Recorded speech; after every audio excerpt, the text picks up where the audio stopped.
kıymetli misafirler, Pazarcı Anadolu'muzun çok sevgili genel kurul delegeleri, basınımızın değerli temsilcileri, Pazarcı Anadolu'muzun olağan genel kuruluna hoş geldiniz, şeref verdiniz. Bugün burada icra edeceğiniz kongrenin sevk ve idare edilmesi için beni ve arkadaşlarımı dünyanın layık gördünüz. Sizlere bunun için de bir teşekkür etmek istiyoruz. Değerli misafirler, değerli genel kurul delegeleri, odamızın kuruluş tarihi neredeyse 30 yıla ulaşıyor.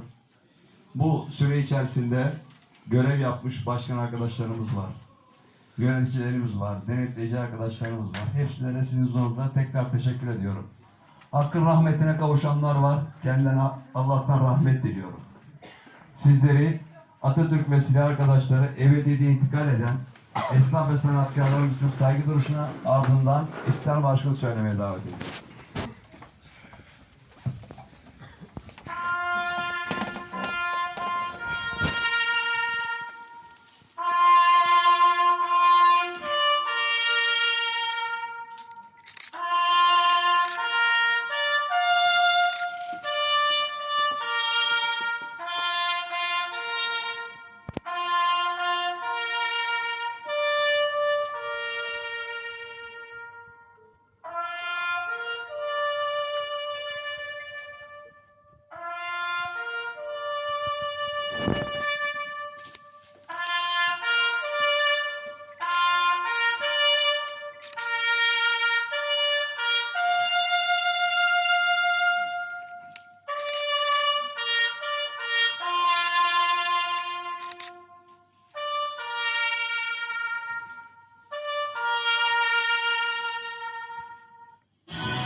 Teşekkür ediyoruz.